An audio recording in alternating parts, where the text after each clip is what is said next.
Levy व्यवस्था 20वां अध्याय वचन 1 से लेकर 27 तक। आज्ञा उल्लंघन का दंड। फिर यहोवा ने मूसा से कहा, इस्राएलियों से कह कि इस्राएलियों में से या इस्राएलियों के बीच रहने वाले परदेशियों में से कोई क्यों न हो जो अपने कोई संतान मोलेक को बलिदान करे, वह निश्चय मार डाला जाए और जनता उस पर पथराव करे।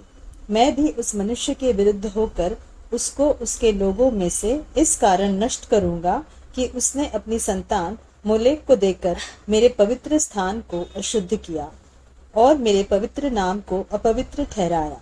और यदि कोई अपनी संतान मोलेक को बलिदान करे और जनता उसके विषय में आनाकानी करे और उसको मार न डाले, तब तो मैं स्वयं उस मनुष्य और उसके घराने के विरुद्ध होकर उसको और जितने उसके पीछे होकर मोलेक के साथ व्यभिचार करे, उन सबों को भी उनके लोगों के बीच में से नष्ट करूंगा। फिर जो प्राणी ओझाओं या भूत साधने वालों की ओर फिर के और उनके पीछे होकर व्यभिचारी बने, तो मैं उस प्राणी के विरुद्ध होकर उसको उसके लोगों के बीच में से नष्ट कर दूंगा। इसलिए तुम अपने आप को पवित्र करो और पवित्र बने रहो, क्योंकि मैं तुम्हारा परमेश्वर यहोवा हूँ। और तुम मेरी विधियों को मानना और उनका पालन भी करना, क्योंकि मैं तुम्हारा पवित्र करने वाला यहोवा हूँ। कोई क्यों न हो जो अपने पिता या माता को शाप दे, वह निश्चय मार डाला जाए। उसने अपने पिता या माता को शाप दिया है, इस कारण उसका खून उसी के सिर पर पड़ेगा। फिर यदि कोई पराई स्त्री के साथ व्यभिचार करे, तो जिसने किसी दूसरे की स्त्री के साथ व्यभिचार किया हो, तो वह व्यभिचारी और वह व्यभिचारिणी दोनों निश्चय मार डाले जाए। यदि कोई अपनी सौतेली माता के साथ सोए, वह अपने पिता ही का तन उघाड़ने वाला ठहरेगा, इसलिए वे दोनों निश्चय मार डाले जाए, उनका खून उन्हीं के सिर पर पड़ेगा। यदि कोई अपनी पतोहू के साथ सोए, तो वे दोनों निश्चय मार डाले जाए, क्योंकि वे उल्टा काम करने वाले ठहरेंगे और उनका खून उन्हीं के सिर पर पड़ेगा।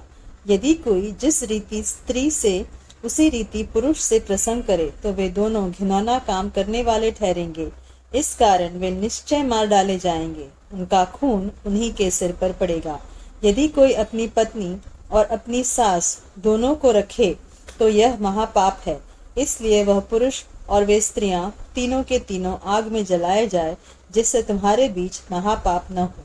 फिर यदि कोई पुरुष पशुगामी हो, तो पुरुष और पशु दोनों निश्चय मार डाले जाए।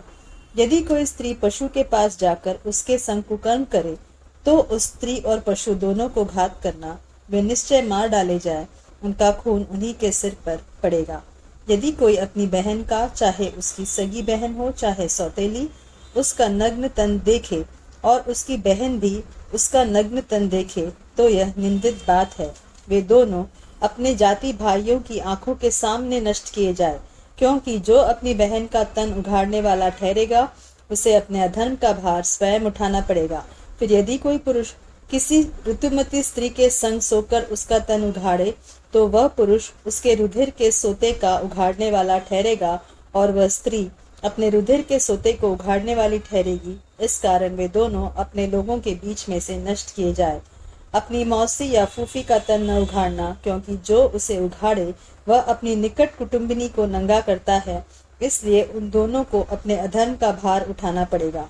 यदि कोई अपनी चाची के संग सोए, तो वह अपने चाचा का तन उघाड़ने वाला ठहरेगा, इसलिए वे दोनों अपने पाप के भार को उठाए हुए निर्वंश मर जाएंगे। यदि कोई अपनी भौजी या भयाहू को अपनी पत्नी बनाए, तो इसे घिनौना काम जानना और वह अपने भाई का तन उघाड़ने वाला ठहरेगा, इस कारण वे दोनों निर्वंश रहेंगे। तुम मेरी सब विधियों और मेरे सब नियमों को समझ के साथ मानना, जिससे यह न हो कि जिस देश में मैं तुम्हें लिए जा रहा हूँ, वह तुमको उगल दे। और जिस जाति के लोगों को मैं तुम्हारे आगे से निकालता हूँ, उनकी रीति रस्म पर न चलना, क्योंकि उन लोगों ने जो ये सब कुकर्म किए हैं, इसी कारण मुझे उनसे घृणा हो गई है।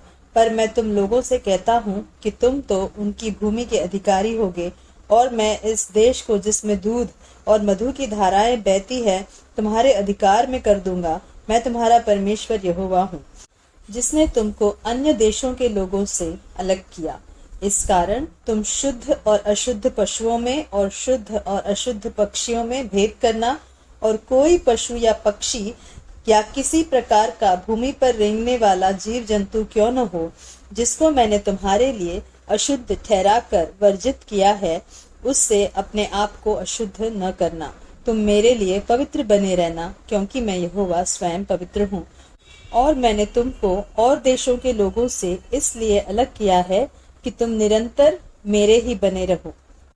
यदि कोई पुरुष या स्त्री ओझाई अथवा भूत की साधना करे, तो वह निश्चय मार डाला जाए। ऐसों पर पथराव किया जाए, उनका खून उन्हीं के सिर पर पड़ेगा।